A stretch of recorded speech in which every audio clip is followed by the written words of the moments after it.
Hi everyone, this is my submission for the video essay for the editing skills module.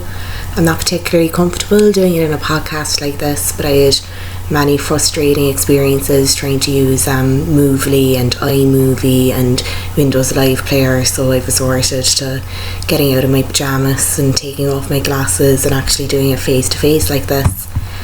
But for this essay I'm going to be looking at the idea of grammar Nazis online as a form of editing and the editing process. So I had difficulty in actually defining a topic or finding something for this essay because I haven't yet really defined my research interests. Terms like online communities, digital publishing, standards and methodologies, collaborative writing, they come up time and time again in this course, all these terms that I'd be familiar with, but I wasn't sure yet how exactly this related to me and my own research interests, which, as I said, are very poorly defined at this stage of the year.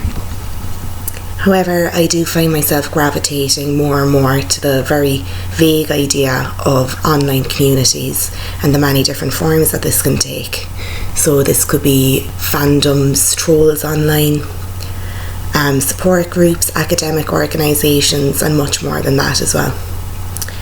So trying to think critically about the role of the editor when it comes to online communities like this, I first had to take a step back and a deep breath and try to visualise what I see or what I think of when I hear the word edit. So what immediately comes to mind would be proofreading, spell checking and grammar. And then when I thought of this in an online context, the very first word that came to mind was that of grammar Nazi. So as a digital humanities student who has an undergrad in English and I'd use many different social media accounts, I've come across the whole idea of grammar Nazis time and time again.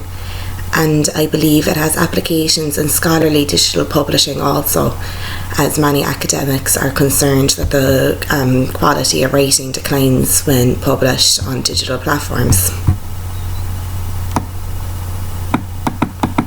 So in this video I won't comment on the ethics or the semantics of the symbolism invited by grammar Nazi, that term. I know it's not really the most politically correct one, but instead I'll be looking to kind of explore attitudes towards grammar on digital platforms in both academic and non-academic circles. So to describe a grammar Nazi, you could say that it's an individual who aggressively corrects perceived mistakes in grammar and spelling with the intention of preserving the purity of the language. Now, these attitudes are subject to debate in linguistics, as some would argue that language naturally evolves and should be allowed to do so. In Garner's modern American usage, they employ a kinder term rather than grammar Nazis, which is prescriptivists, for people who act as guardians of the language. So when I was doing my research for this, I went on to Google Scholar first, and I was very excited to see that the term actually came up a lot. It came up, I think, 147 times. I'd love to be able to add a screenshot of my search result, but lo and behold. However, when I actually looked a little bit more thoroughly, I realised that the majority of the results came from the acknowledgement section of different papers, stuff along the lines of, I'd like to thank my proofreader for being a complete grammar Nazi, that sort of thing. Nevertheless, I felt that this still proved the ubiquity of the term and also a shared understanding of the term as well. So why is this attitude so prevalent in the digital age? J.D. Aristova and D.V. Menes of Moscow's Proceedings of the Global Development of Scientific Cooperation blame the cushion of anonymity many online platforms lend. So these sort of conditions of anonymity can give rise to forms of expression where all opposing opinions and ideas are met with vitriolic disdain. The internet allows people to take on a new identity or hide behind a different identity, and this freedom can encourage individuals to express themselves freely without impunity. For some, this might be seen as an opportunity to display some sort of superior intellect, while others would just kind of go down the route of trolling and use correcting grammar, in aggressive ways as an excuse to troll. So when thinking in terms of editing or the changing role of the editor, I think that one could argue that comment sections of various sites revolutionised the perception of the final product, because visual comments have an impact on the overall impression of a piece of work, whether it's a news article, image, video, and so on. So if you're reading anything on maybe The Guardian or even YouTube comments, they would affect your overall impression of whatever you've just seen or read, whether or not you're kind of thinking about the video or thinking about what you read in a different way, or whether or not you're kind of distracted by the many really horrible comments underneath. So if this is the case, are all commenters and users an editor of sorts on online platforms? So if I was to speak in less speculative terms, Wikipedia is a site whereby all users and contributors are, by definition, editors of the site. Wikipedia is an unconventional resource, and I know that it's come up time and time again in this course. We've read a lot about it, but absolutely everyone and anyone can edit articles, and all contributors have an equal say regardless of qualifications and expertise. I know everybody's already looked into this a little bit more with the other part of the assignment. So this decentralised and democratised approach to the editing process poses interesting questions in terms of digital publishing and the value of content and information. So while Wikipedia obviously isn't a valid reference for academic purposes, it can nonetheless capture a snapshot of the general consensus on a subject. So it's commonly criticised for unreliability and instances of vandalism, where contributors would, post deliberately false or lewd information. But one thing I found in a lot of the reading that we've done in this course, that the practice of proofreading and copywriting Wikipedia articles isn't really discussed that much. It'd be more about the reliability and verifiability of the information that's there as well. So I came across on all the different pages on Wikipedia for contributors in the community that they actually use the term wikinomes to describe users who trawl through all the different pages and correct grammar and copy and spell checking and all of that kind of thing.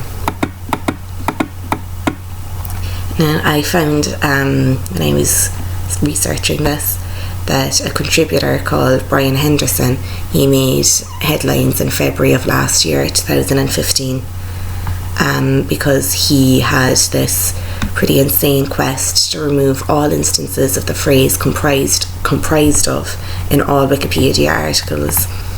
So by the media he was dubbed grammar vigilante, grammar crusader and grammar zealot, which is perhaps less insulting than the label of grammar Nazi. But anyway, he reportedly spends every Sunday evening removing the phrase comprised of from Wikipedia, and as of February 2015 he had made this edit a staggering 47,000 times.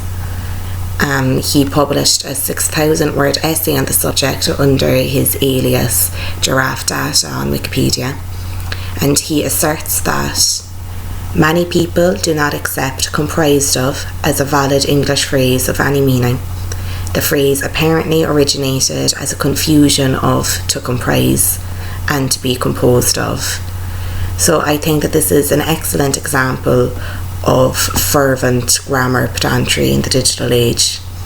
And also it's interesting that the level of media coverage garnered by Henderson's project, it was covered by the Telegraph, Guardian, lots of different English newspapers. So that would suggest that language and grammar is part of the public consciousness, and it's not just something that, self-confessed grammar Nazis or scholars disenchanted with the idea of digital publishing. It's, not something that only these groups of people would focus on. It's kind of a more general thing than that. So I suppose this idea of correcting grammar on digital platforms and the idea of grammar Nazis, it does pose a few interesting questions, such as, has digital publishing improved our grammar? And has vigilant grammar Nazis improved our understanding of grammar? Or is it the same as it ever was? Or has there been a negative effect on grammar by publishing and posting on different online forums? So Paul Fife, in the book Debates in Digital Humanities, that one that's available online that Donna gave us, he has an essay, Electronic Errata, Digital Publishing, Open Review and the Futures of Correction, and he examines the labour of correction and the history of printing errors in a scholarly context in this essay. So he recognises that scholarly publishing will continue to migrate to different digital models. However, he urges for clearer commitments around error proofing. Other digital humanists, such as Jerome McGann, have an opinion that a re-engagement with print culture is needed to fully transport ourselves into the realm of digital publishing and digital culture. So the history of the book and publishing can help us understand the challenges and opportunities posed by digital publishing in academic contexts. So how we approach this new age of publishing is crucial in setting standards of practice and quality, from formatting and referencing to academic correction, as Paul Fife already discussed in his essay.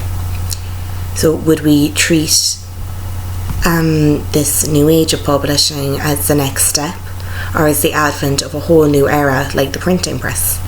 If we were to view it as the latter, as a whole new era like the printing press, it's important to remember that we're at the very early stages of this new stage. So perhaps as time goes on, the grammar Nazi trend will lose momentum, with fewer people identifying as such openly and zealously correcting the work of others. So overall, from researching a little bit more about grammar on online forums and linguistics opinions on it, I think that overall it does remind us that the internet is a textual medium for all users in many different contexts. It's not just, scholarly publishing or in the digital humanities. So we should consider linguistic views on grammar and academic consideration if we are to improve upon the scholarly editing process. And thanks very much for listening, and I'm sorry that you had to put up with me for 12 and a half minutes. Next time I'll be posting a video with lots of fancy graphics and that kind of thing.